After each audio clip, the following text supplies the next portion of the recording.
की भूमि तैयार थी अब तक के सबसे बड़े धर्म युद्ध को जन्म देने के लिए। कुरु और पांडव सेना एक दूसरे के विरुद्ध युद्ध स्थल पर तैनात थीं। लेकिन महाभारत का बिगुल बजने से पहले नेत्रहीन धृतराष्ट्र अपने सचिव संजय से युद्ध स्थल की स्थिति के बारे में पूछते हैं।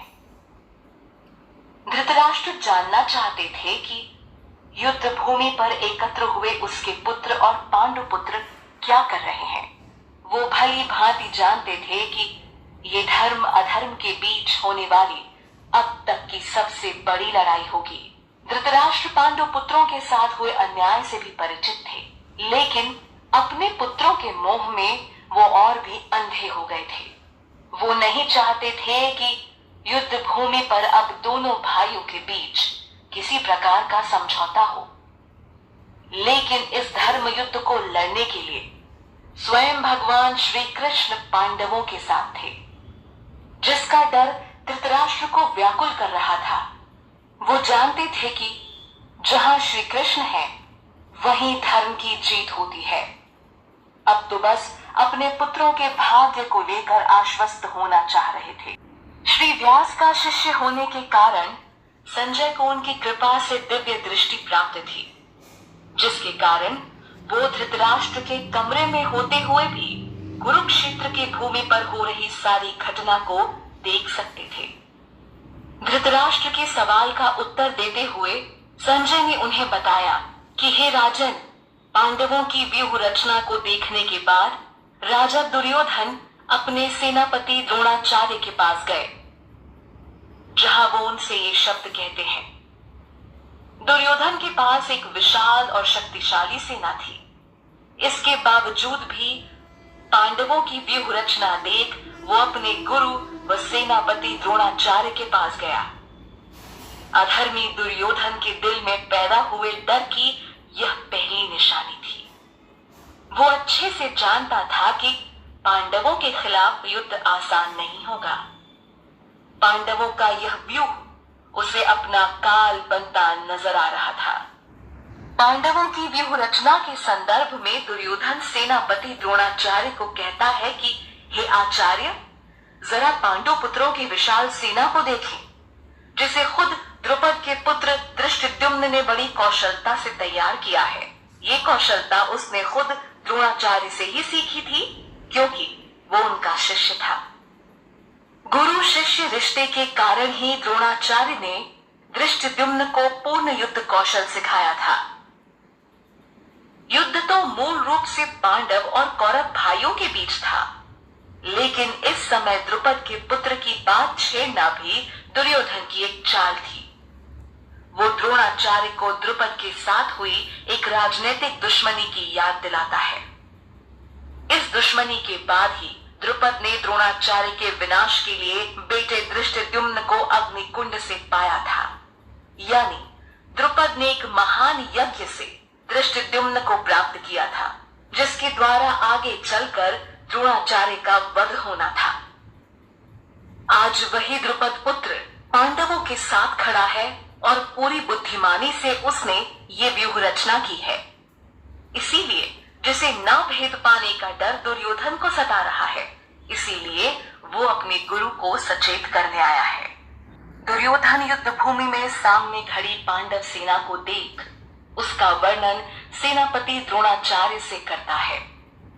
वो द्रोणाचार्य को और भी अच्छी तरीके से समझा देना चाहता है कि आखिर उसके विरोधी कैसे हैं।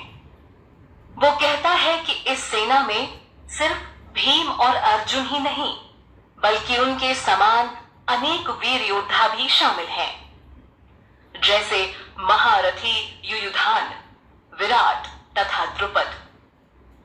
युद्ध शुरू होने से पहले यह दुर्योधन का एक प्रयास था ताकि वो अपने विरोधी को ठीक से जान सके। यही युद्ध की कला भी होती है।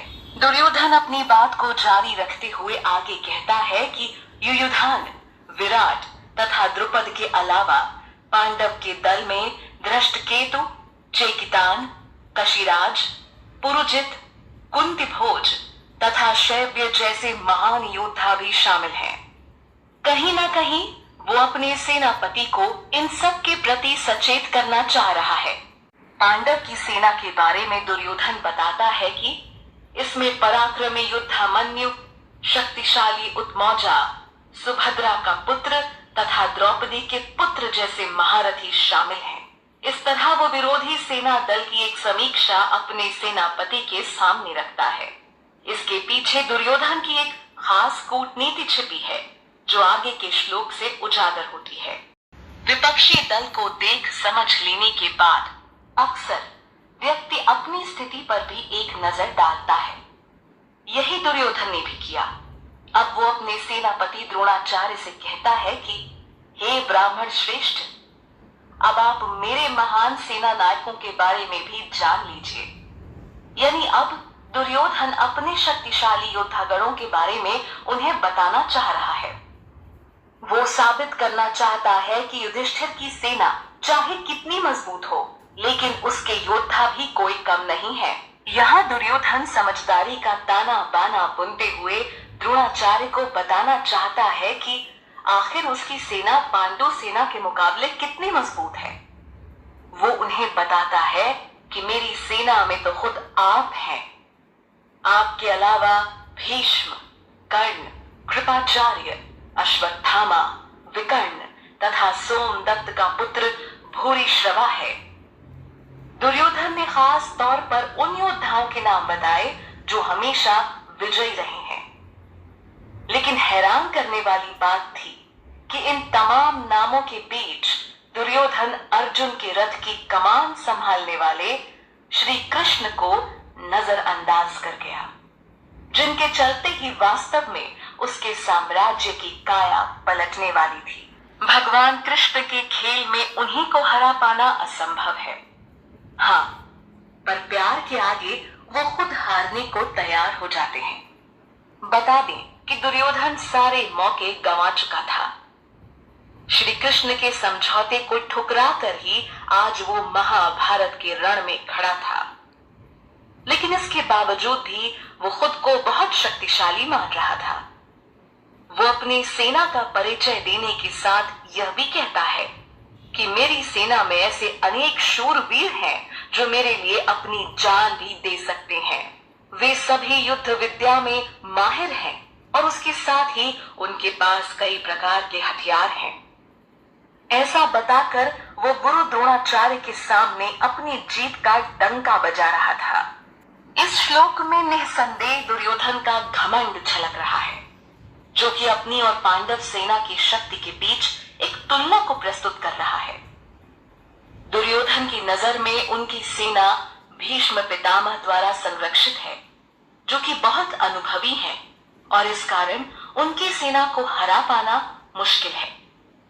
जबकि दूसरी तरफ पांडवों की सेना की सुरक्षा भीम कर रहे हैं, जो कि भीष्म पितामह से कम अनुभवी है। अपनी जीत का पताका लहराते हुए यहाँ दुर्योधन पांडव सेना को कम आंक रहा है। नियम के अनुसार हमें कभी भी सामने वाले को अपने से कमजोर या छोटा नहीं समझना चाहिए।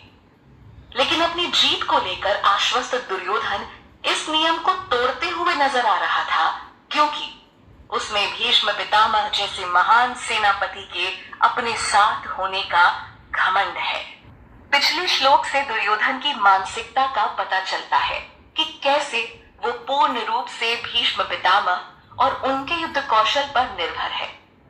वो समझ रहा था कि अगर भीष्म पितामह युद्ध के आखिरी पल तक उसके साथ रहें, तो जीत अवश्य उसकी सेना की होगी।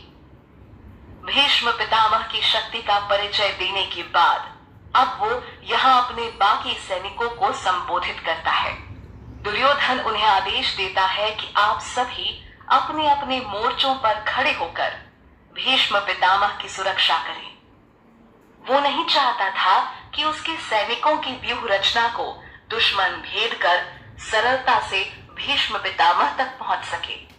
वैसे यह जीवन भी युद्ध क्षेत्र के समान है, जहां हर कोई अपनी कीमती चीज को आखिरी पल तक संजो कर रखना चाहता है। तो बस दुर्योधन भी यही कर रहा था। श्लोक में कुरु वृद्ध शब्द का उच्चारण हुआ है, जो दर्शाता है कि पितामह कुरु वंश के वृद्ध थे, पर साथ ही युद्ध कला में बेहद निपुण, जिसके चलते दुर्योधन को उनकी सुरक्षा की चिंता थी। इसीलिए वो सैनिकों को पितामह की रक्षा का आदेश देता है। दूसरी तरफ पौत्र दुर्योधन की बात सुनकर वह उसके मनोभाव को समझ भीष्म पितामह उच्च ध्वनि में अपना शंख बजाते हैं। उनका ये स्वरूप सिंह की दहाड़ जैसा प्रतीत होता है, जिसे देख दुर्योधन खुशी से भर जाता है। शंखनाद करके पितामह दुर्योधन का हौसला बढ़ाते हैं, जिससे संदेश जाता है कि वो पूरी निष्ठा से दुर्योधन के साथ ही है।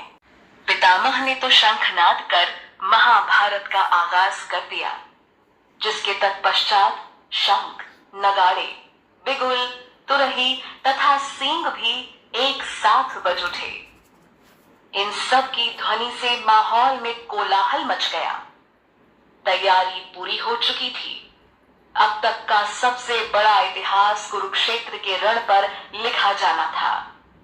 चुनौती देने को कुरु और पांडव वंश एक दूसरे के सामने खड़ा था। कौरवों की तरफ से शंखनाद हो चुका था और अब बारी थी पांडव सेना की। सफेद घोड़ों द्वारा खींचे जाने वाले रथ पर अर्जुन आसीन थे, जिस विशाल रथ की डोर किसी और की नहीं बल्कि स्वयं भगवान श्री कृष्ण के हाथ में थी। अब जिसकी डोर खुद ईश्वर के हाथ में हो, उसे हार जीत की भला क्या चिंता। विपक्षी दल के बाद अब अर्जुन और श्री कृष्ण ने भी अपने अपने दिव्य शंख बजाए। यहाँ पितामह की तुलना में अर्जुन और श्री कृष्ण के शंख को दिव्य कहा गया है। ये दिव्यता अर्जुन के साथ ईश्वर और सच्चाई के होने का प्रमाण है। इस श्लोक में भगवान श्री कृष्ण अर्जुन और भीम को अलग अलग नामों से संबोधित करके बुलाया गया है, जो नाम उन्हें उनके दिव्य कर्मों के कारण प्राप्त हुए हैं। जैसे कि भगवान को ऋषिकेश कहा गया क्योंकि वो सभी इंद्रियों के स्वामी हैं। अर्जुन को धनंजय कहा गया है क्योंकि एक समय पर उन्होंने अपने बड़े भाई के लिए धन जमा करवाने में मदद की थी, जिस धन से उनके भाई यज्ञ करना चाहते थे। जबकि भीम को यहाँ वृकोदर कहा गया है क्योंकि वो अधिक खाते हैं। साथ ही उनके द्वारा किए गए अति मानवीय काम एक आम व्यक्ति के बस से बाहर हैं। तो यहाँ भगवान या कहे ऋषिकेश ने अपना 5 जन्य शंख बजाया, अर्जुन ने देवदत्त नाम का शंख बजाया और भीम ने पौंड्र नाम का अपना भीषण शंख बजाया। इस तरह इन्होंने अपने अपने दिव्य शंख बजाकर दुर्योधन के सामने कड़ी चुनौती पेश की। निसंदेह शंखों की आवाज विपक्षी सेना के दिल में डर पैदा करने के लिए काफी थी, लेकिन युद्ध तो अभी आरंभ होना था। ऋषिकेश, धनंजय तथा भीम के बाद अंततः कुंती पुत्र राजा युधिष्ठिर ने विजय नाम का अपना शंख बजाया, जबकि नकुल ने सुघोष और सहदेव ने अपना मणिपुष्पक शंख बजाया। शंख ध्वनि बता रही थी कि अब वो युद्ध के लिए बिल्कुल तैयार हैं, जिसकी मंशा से ही सब युद्ध क्षेत्र में एकत्रित हुए हैं।